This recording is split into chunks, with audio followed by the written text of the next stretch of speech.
Hi. How are you? I'm so good. I'm so happy to see you. Thank you for having me. This is fun. I know you're so busy, so thank you for popping over your show. It's great. I know. Coming up. Fashion Week and award season at the same time is just rude. It's not fair. No, it really isn't. Especially for someone like you who does both. collections that are 72 outfits at a time and doing 18 different people at the Oscars. And this year we're not doing that. The first question I asked was like, how do you do that? How do you? I know, it's wild.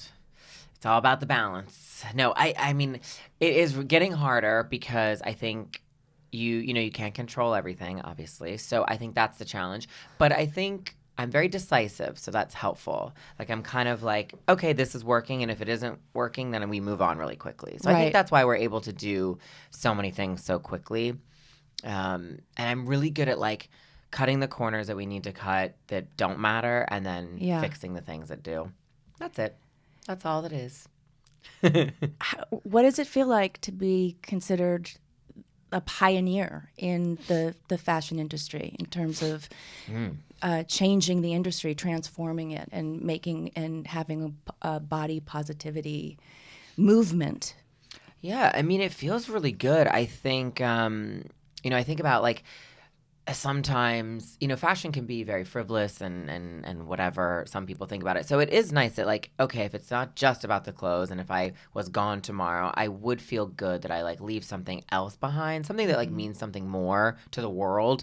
So I think that just started being interesting idea to me maybe like 5 years ago, and I was like, oh, I think it's like more than like just making clothes. I think it's about like making something that's emotional to other people, because we're so visual, we're visual creatures, we're like looking at something, judging it instantly. I'm like, okay, well, if you're gonna judge it instantly, I want it to mean something more. So that's what I started thinking about, I think, and which is why dressing all these different shapes, sizes, men, women, I just stopped thinking about that as, I don't know, not the important thing, I guess. Yeah. It is important. It's like, but then it's like, I don't know. I think the people are just as important as the work. What does it stand for? Where is it? What's the content? Everything is like, it's not just pulling a dress anymore. Right. At least I think a little bit. Yeah. Can we start with maybe your childhood? I just kind of want to get a sense of how this all came to be. Yeah. I know. I was a little boy. No, I'm from Maryland, and it was a very kind of I think a very kind of preppy, buttoned up. We used to sponsor mids. It was where the Naval Academy is in Annapolis. So I think that was very interesting. So I think definitely I rebelled a little bit to be a little more eccentric and wild. But my family was like very supportive. My sister was a ballet dancer, so I was with her a lot in costumes, hair and makeup. And I did grow up with like a mom who was a curvier woman. My sister was very small. So I was definitely in a very diverse household. And then I went to high school in Baltimore City, where like I was a minority. I think there was like maybe 50 white kids in a school. So it was so different. So I was just always around these different types of cultures that I think maybe a normal kid growing up in like a suburb wouldn't be. So that was normal to me. So I think that's why things now aren't of interest. I don't even notice it. I did an interview the other day. They're like, you dress, 30 black actresses in the last like 6 months. And I was like, oh, that's so interesting. I don't even think about it. So, yeah. And then when did you know you wanted to be a designer? Or how did that start for you? Yeah, I mean, I think because of my sister being like backstage, in this costume, hair and makeup world, seeing her like transform as a ballet dancer. Princess. Yeah, like I loved seeing like them in warm-ups and then into these like ballerina fairies. Yeah, that was so cool. So I think that's what it was. And I knew I wanted to like create things that like transformed you in some way. I don't know what it was at the time, but that was it. Were you an eccentric dresser in high school? Did you? I probably was a little. I wasn't. My sister really was, and I think she inspired. My sister would wear tutus and platforms, and she worked at this like couture hat store, and she was 16, and she would like wear these giant hats. So she actually kind of inspired me the most, I think. Wow. And she was like kind of like a party girl, so she would wear these like crazy like beaded raver outfits. Like she had a lot of looks, a lot of looks. That's amazing. It was amazing, yeah. And your parents were all there for it. For it, yeah. Like my mom was like whatever. I mean, actually, in a funny way, I think because my mom did not put pressure on us to be something, we kind of were very, I don't know, entrepreneurial kids, and we wanted to do our own things. And so I think that was actually a good thing, that she wasn't too tough on us. So when did you think that you could be, like, I didn't know being a designer was a job when I was a kid. Like, I didn't know that was something I could want to be. Like, when did that? I guess it happened into high school. I mean, I remembered my kind of senior year of high school. I did like I went to an art school, so that helped. I went to this I went to a fine art school. It's called Baltimore School for the Arts. And my senior year, I was like, I really wanted to like create clothes. And I didn't really know what that meant. And then I moved to London and mostly learned everything there about like actually what a designer really did, what it was. And that was very helpful. Did you know you were really good?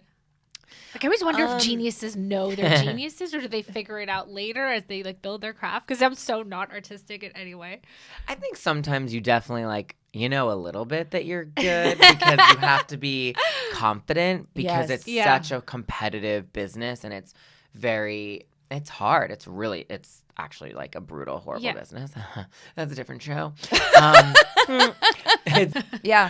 You know, it's so hard. It's really tough, which it shouldn't be because, like, I don't know. But when you were formative, you spent your time with Alexander McQueen and Vivienne Westwood. Yeah, in London. And it's so funny because I didn't even actually really know who they were very much because I was a little kid. I mean, I was 19 and I was like, oh, I want to work for great British designers because I was living in London. And I remember I had this teacher and she was like, you're going to work at Westwood. Like, you have to. And I was like, okay. And then it was so inspiring. Oh my God, it was so amazing. And then I was like, oh. And then everybody was like, oh, I remember like friends being like, oh, you should try to work at McQueen. I was like, oh, who's that? Yeah. And then I learned very quickly, and it was a beautiful place to be. So yeah.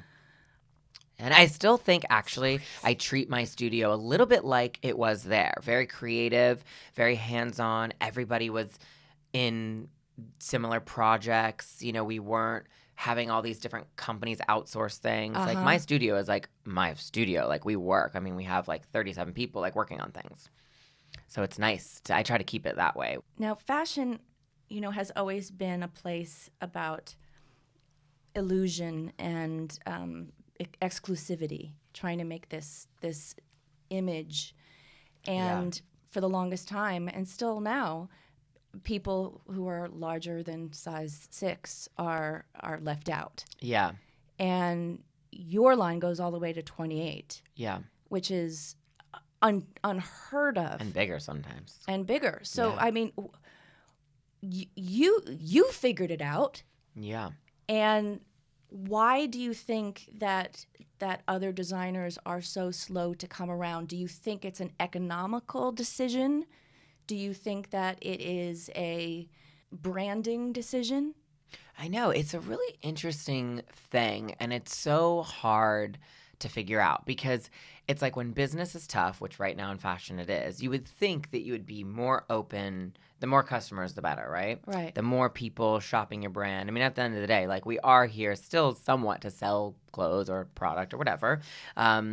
So it is interesting. And I always thought that was strange. But I guess it is. I'm guessing it is I don't know, almost like they don't know how or they can't because they haven't done it before. So it's almost like trial and error and they're scared, maybe. Because sometimes it is. I mean, it definitely is a lot of work to have every size. Yes. You know, it definitely is. Like, you have to really want to put the effort in because, I mean, we have double the fit, double the process, double everything. Yeah.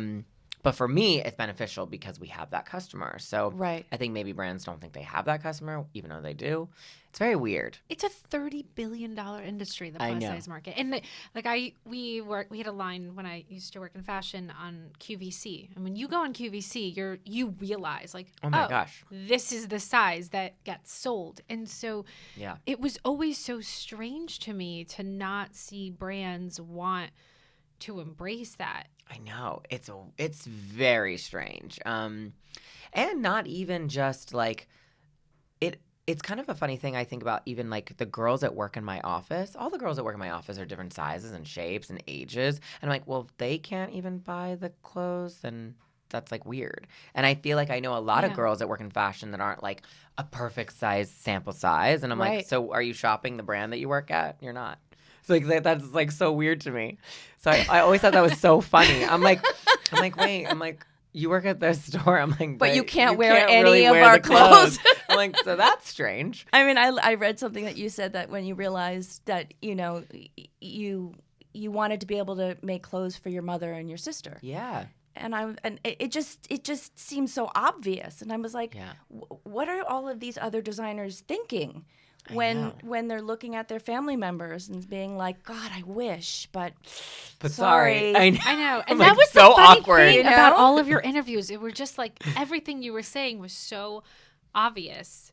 Yeah. And you're just like, what the fuck is happening? How is this not more common? And like my mom and my sister, my mom is like, you know, definitely like, you know, a curvy woman and was her whole life. It's not like new to her. So, but my mom and my sister, they like the same things. So it's not like they're obviously from a different generation, but like they might like the same jacket or top, you know, and so I think that was really interesting to me too. I was like, okay, well then they should both be able to get it. And that's kind of why I started putting a curvier woman on my runway. I was like sick of people saying, oh, I can't wear that, it wouldn't look good on me. And I'm like, no, it would actually. I'm like, let me just show you. Because, you know, sometimes you have to just put things in people's faces for them to understand. And now it's amazing because I think people can actually visualize themselves, oh, I think that dress would look really beautiful on me, which is really nice. So I have a question. I feel like a lot of times when we speak to people that are these accidental activists, you know, we realize that they weren't intending to make this huge statement, but they were kind of doing what they felt was right. And at some point, you obviously made a decision that you were going to make a statement about this, or you were going to be open to this, and you were going to do things differently. And so, did that start with Whoopi? Like, when did you say, "I'm going to do this my way, and I want to be inclusive"? Yeah. I mean, I really think it's like a perfect thing because it's all very accidental. I mean, I never even thought about anything. Like, it is so funny. Like, dressing Whoopi for my first Whoopi and Oprah and all these like curvy women in the beginning. I didn't know that. I just wanted to dress Whoopi Goldberg and Oprah. Like, who cares? I mean, who wouldn't? I'm like, who wouldn't? Exactly. I'm like, and if you don't, you're crazy. I'm like, because but people don't. That's the part. I know. It is kind of funny, actually. People don't, which is wild. So, yeah. And then it was the same with the, you know, girls on the runway. We really was like, oh, there's models that we can now have. Agencies didn't even have curvy plus size agencies. That didn't exist. Yeah. So now it exists, and I was like, great, we can use them. Like, I really just was like, oh, cool. Like, let's show some people like, oh, we have size 10 and 12 and 14. And I guess I didn't really think about it so much that it was. So you weren't worried about any sort of backlash or people I don't being even like, care. I'm like, get over it. I'm like, whatever. I really don't, mostly because I know. This is how I've actually been able to make my entire career work, is that I actually really don't care that much. I only care about what our customers care about, which is why we're still in business. Like, I would have been out of business 5 years ago if I was listening to like every editor and retailer in this industry. Like, I would have, because they tell me to do things all the time that I shouldn't do. Right. Don't do a collaboration with someone like Payless, or don't do this. I was like, I did that for 10 years. It funded my entire company. Of course I did it.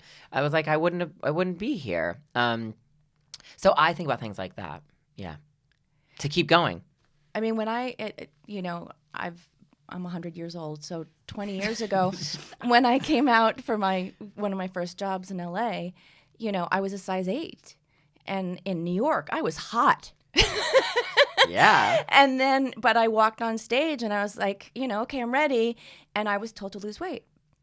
And it was very confusing to me. It's crazy. You know, I was 25 and they were like, oh, and basically it's this awful thing where they bring in clothes that they know don't fit you. Oh, yeah. And so you keep trying to get these on and they're like, oh, sorry. And it doesn't come in your size. Is that meant to be passive aggressive? I don't understand. At the time, it ultimately happened for so long for me that it felt like it was. Like I was, you know what it was? I felt like I was making their jobs really hard. And can you just make some adjustments so by that existing in your body? Like, yes. I don't even understand. This is your job. You're a stylist. Get yes. clothes in my size. But and it then, just seems so basic. And then I started me. losing weight on camera, and all of a sudden people were saying, "Oh my God, you lost weight. You look so great. Oh my God, you look so beautiful." And all of this reinforcement. Yeah. And then I was a size 2. Yeah. And all of a sudden I was fitting into every sample size. And I was like, "Oh, okay, well, this is part of my job. I have to stay a size 2 in order to be a lead on a TV show."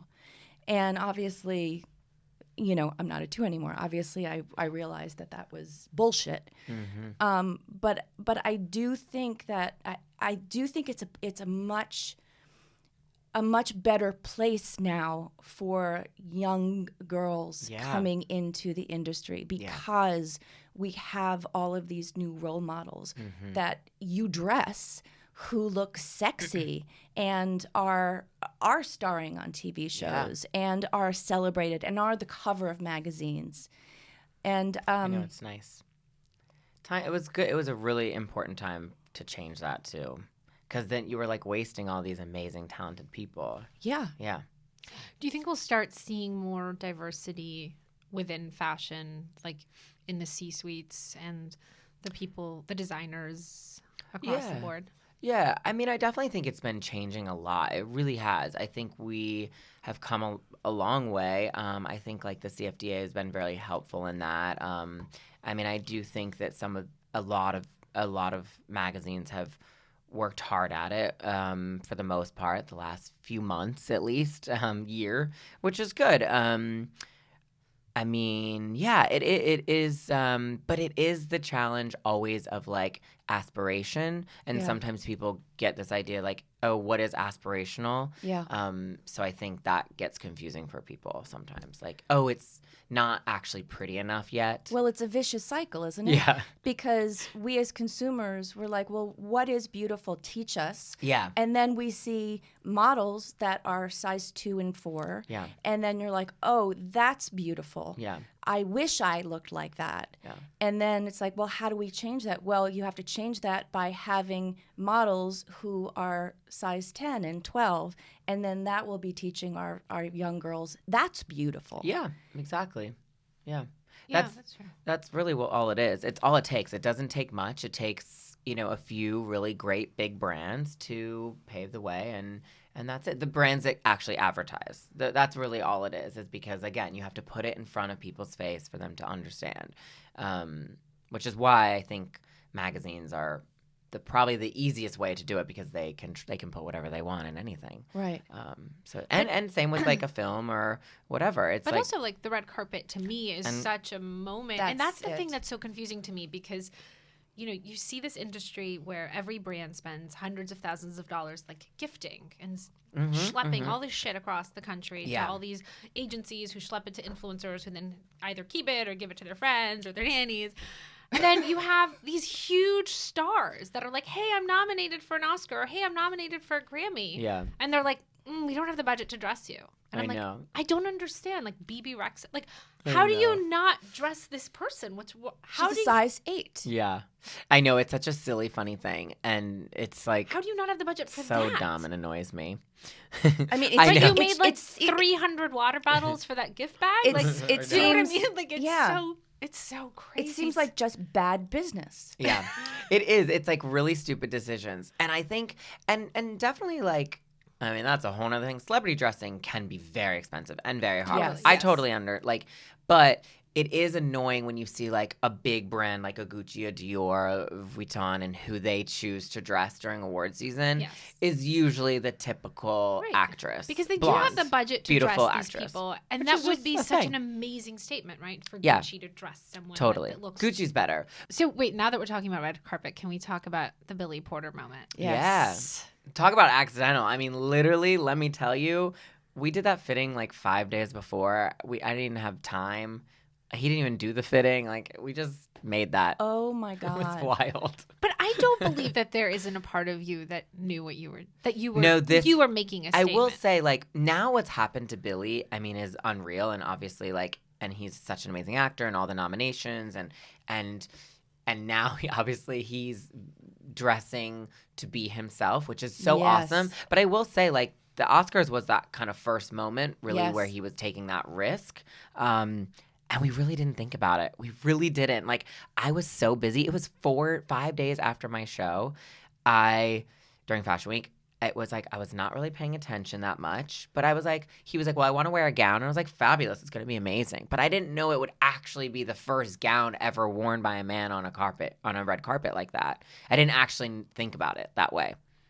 And now it's awesome. And now, what was the response? Amazing, unreal. I mean, I think actually the best part is like seeing little kids being like, I can wear what I want to wear to school now because that's all. That's like, I was like, okay, I'm done. I don't have to read anything else. Makes me want to cry. Yeah, it was amazing because I think people really, really needed it. Like, we needed to see someone else, especially at the Oscars, which is watched by every country around the world. Yeah.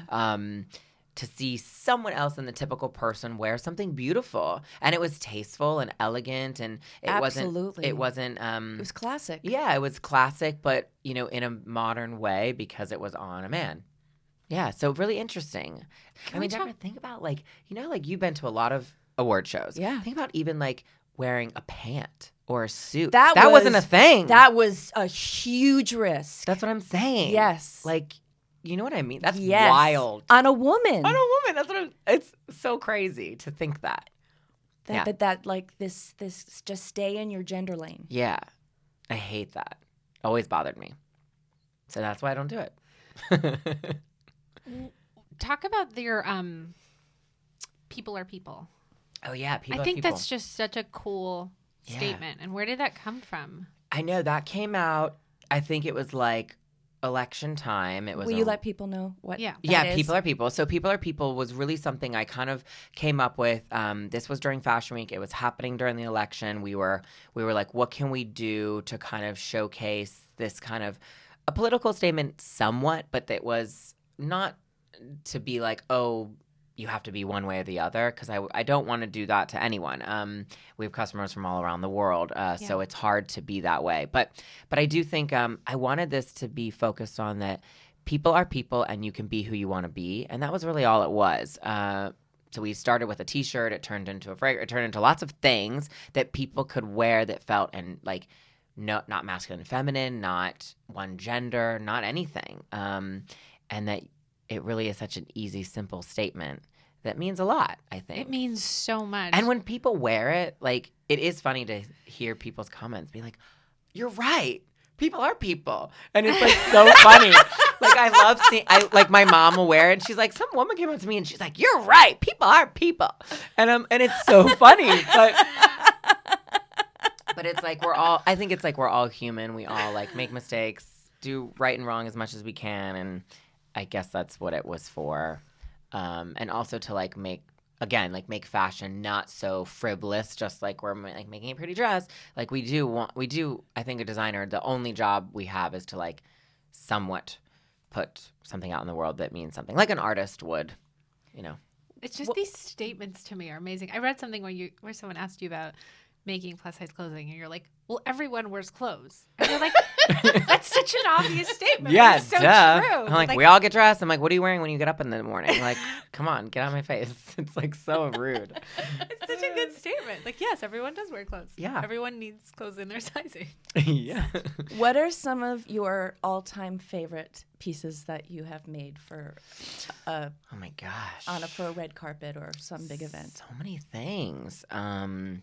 I don't know. I mean, I think fondest, like memories, like the first time we dressed Christina Hendricks was one of the first like major red carpets I ever did, like the Golden Globes, and that got a lot of controversy, but I love that moment because it was amazing. Yeah. What we did for Michelle Obama was amazing at the DNC, just because she gave such a powerful speech. But the dress was very simple, but I think spoke. Were you nervous volumes. I actually kind of forgot a little bit because we made her. He's so busy. No, we made her a lot of but things. I think that's his secret sauce. He doesn't overthink things. Yes. He just follows his gut, which is genius. Everyone overthinks everything. Everything, and this it is really, all I keep hearing from you. Oh my God, it drives me insane. I mean, I think a lot of probably a lot of actresses are like that, have been doing it for a long time. Like when you're on set, you're like, guys, like I got it, like we've done it. Yes. You know what I mean? Yes. So I think just because like now, like even like I was like filming a project yesterday, and I'm like, I got this. Like I know how to talk. You don't need to tell me how to speak. I'm like, oh, they were like, oh, you did that so fast. I'm like, I know how to talk about my clothes. I make them. So anyway, that's exactly what it is, guys. I'm tired. The only way to dress 17 people at the Oscars is to like everyone like leave me alone. Like stop talking to me. I understand it's gonna be a great dress. Like don't freak out about it. That's how it works out. But it's amazing that you don't. That's the paralysis. I think everyone feels like everyone wants to do these things, but then they just overthink them and they're so scared. And what if someone says this? And what if someone unfollows me? And you're like, my good, unfollow me. Keep it moving. But you know what? At the end, if the only person that follows me is my mom, I'm fine with that. It's okay. Oh, Mom. I know. They were here. Mom. She was here yesterday. It was hilarious. Okay, and you dressed Oprah. So that's the other one. Yes. I've dressed Oprah a lot. And actually, Oprah was one of the first women I ever dressed. So it was awesome. You know, I was like, oh my gosh, I'm making clothes for like this iconic woman. My God. I know, who has like changed our culture. And I was like, geez, I'm like, this is amazing. So yeah, it's really awesome to still make things for her. It's great. So great.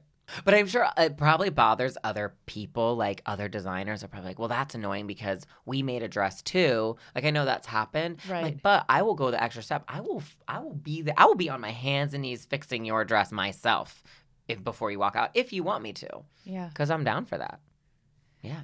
I won't say the name, but I remember, I think it was maybe the Golden Globes, and I remember there was this gown that I really, really was excited about wearing, and it seemed as though it was going to happen. Oh, I remember this, and we were waiting, and they were like, by the end of the week, we'll let you know. Another week, we'll let you know.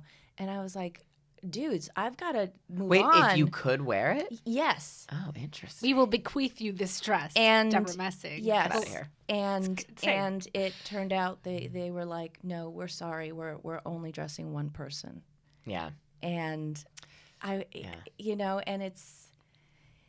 it's like, you know what, just tell me that 2 weeks ago. Yeah. So that I can move on. Yeah.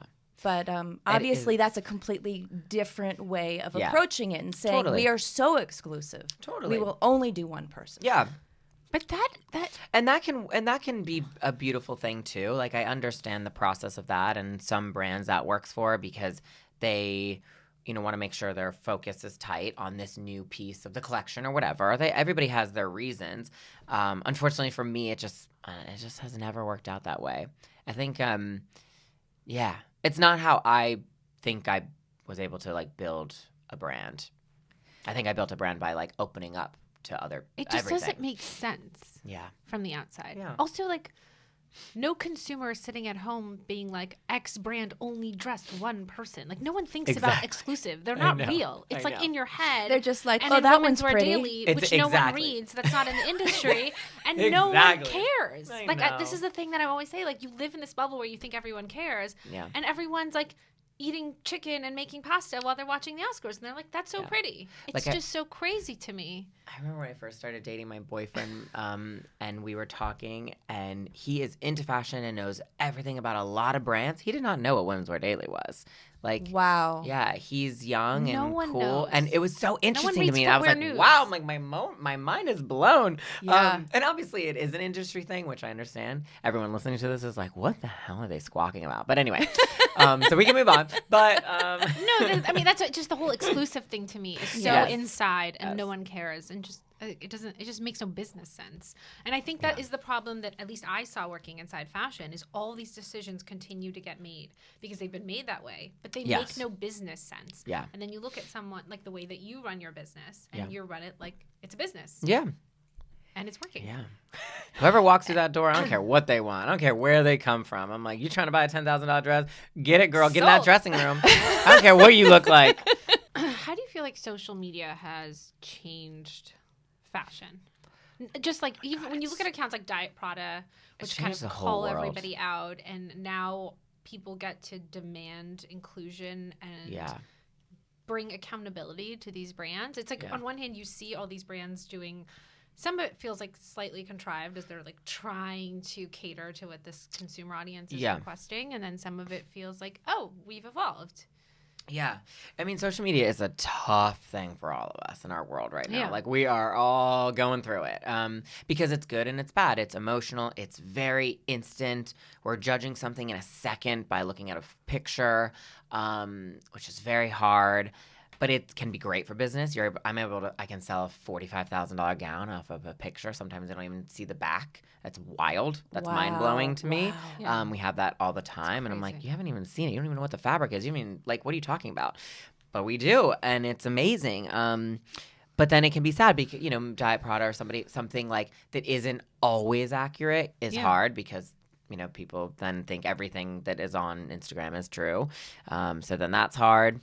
But I was thinking about this the other day because, obviously, like, I'm on the new season of Runway and I'm a mentor. But when I was on Runway, which was in 2008, Instagram didn't exist. Oh, my Twitter God. just launched. Isn't that wild to think about? So, like, it's changed the entire business world of shopping, of fashion, of who's relevant, you can be a brand now without ever doing anything. Like, you're already a brand because you have 10,000 followers, 10,000 people. Magazines used to kill to get that 10,000 subscribers. Totally.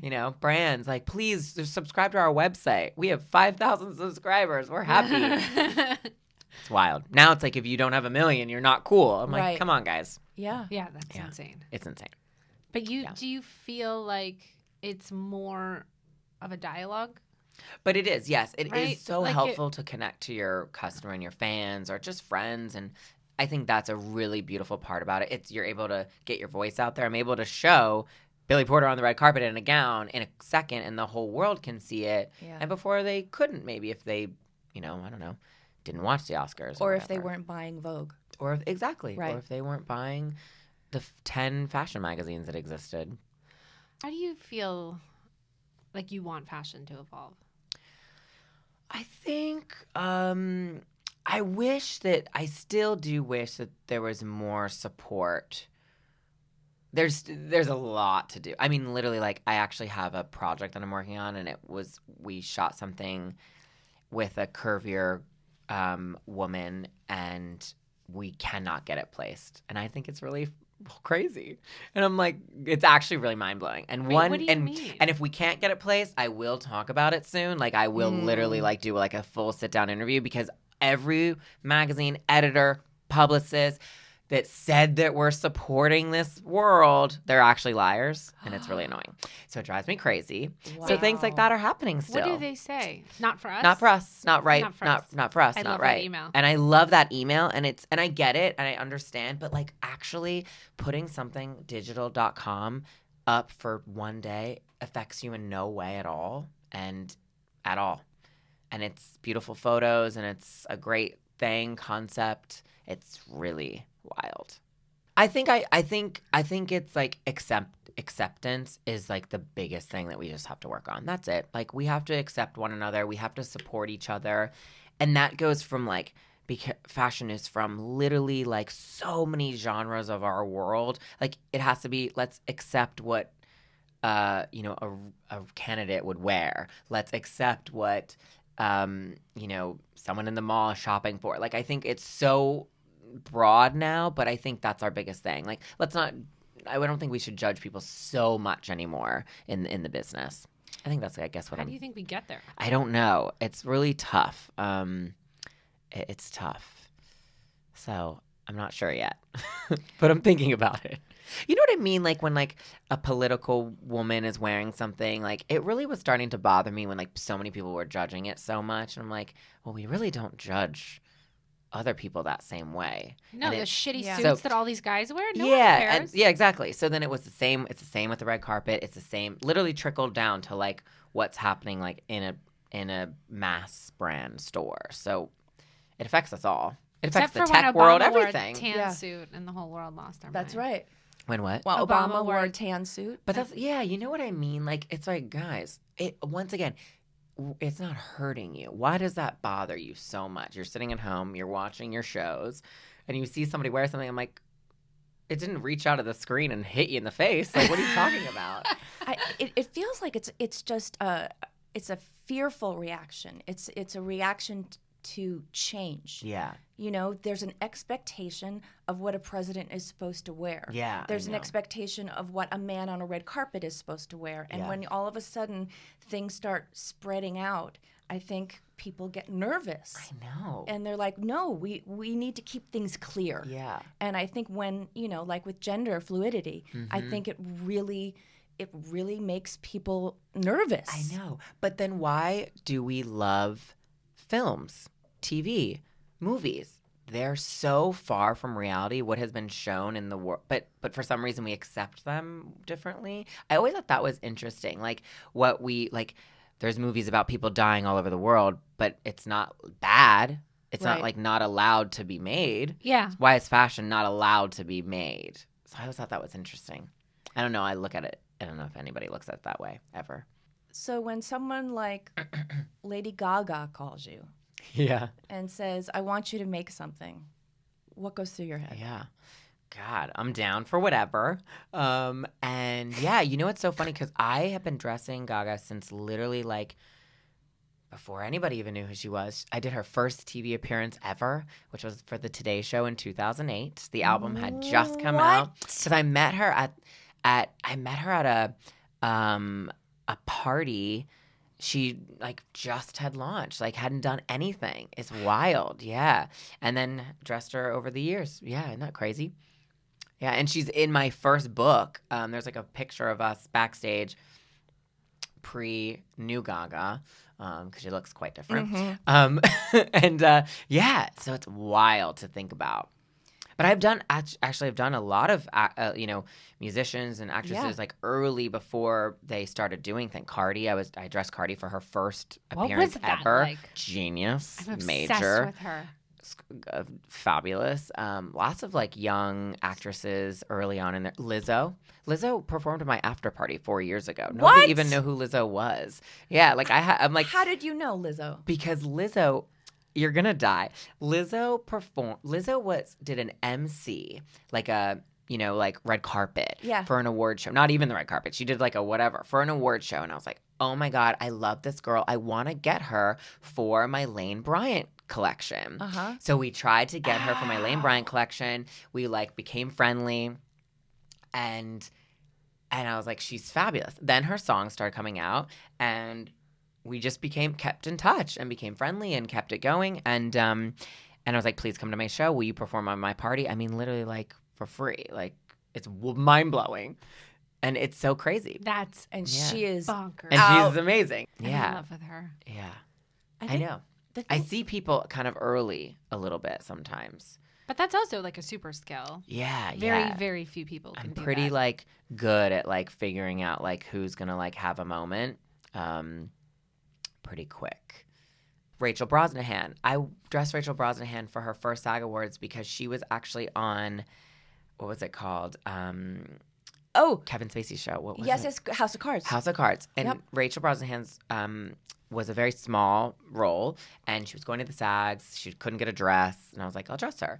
And now she's literally wins a Golden Globe every year. Like, it's so incredible that you have this clarity about who you are and what you want to build, and you just don't really care about like the norms and the industry and the standards and what people are going to say and backlash. Like you just follow your gut and you just do it with such an open heart. It's really nuts. And I'm really good at making people actually look very good. So that is my defense mechanism though, because I will say like, I'm sure I do get judged a lot, but I'm like, but they look so good. So I'm like, okay, what you going to say? Yeah. What do you want to say to me? Like, they look amazing. I'm like, keep it moving. I'm like, what do you want to say? I'm like, she has never looked better. You're right. Thank you. That's what I say.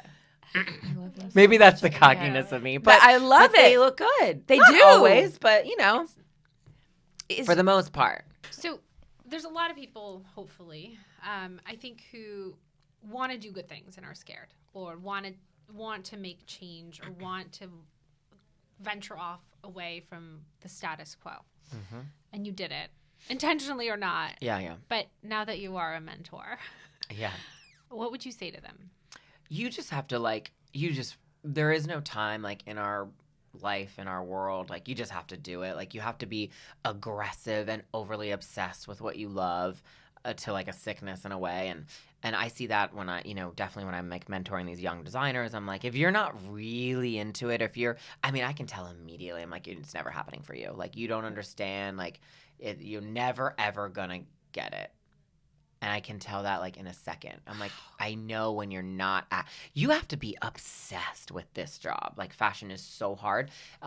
So I can tell pretty quick. So that's my advice. Like, and if you're not, that's okay. Like there are other things in the world. There's lots of things. Yeah. That's what's great. You can do anything you want now. And to the brands, well, so like, we both helped create I'm a Voter, which is totally nonpartisan. And it's a campaign that's like, hey, please vote. Yeah. And we would send it out to all these brands. And most of them were so welcoming. And some brands were like, it's not really on brand for us. We're like, but it's voting. Like, we're not asking you to we don't talk about issues. We don't talk about politicians. We're just saying, like, hey, you're a human being. You're an American. Yeah. You should vote. Right. Yeah. And you realize, like, people think things are political when they're not. Yeah. And that is just astonishing to me on many other levels. But I guess if anyone is listening to this that wants to be more inclusive and wants to do things differently than has always been done at Fashion Week, what would you say to them? I think it's about like pushing. You push yourself. Push the norm, whatever you think is normal. That's it. That's all it is. It's like I just try things and trial and error, and I don't know. It's like you don't know if something's gonna work if you have never even tried it. We'll Thanks for doing this. Christian, Yeah, thank you guys. Oh my God, we chatted so long. Much. Thank you. Thank you. You're amazing. So excited for you guys. I love you. Love you. And I am very grateful and honored to be one of your girls. Always. That you have See, I get to dress dressed. icons. It's the best. It's so fun. He's the best. We love you. Thank you. you.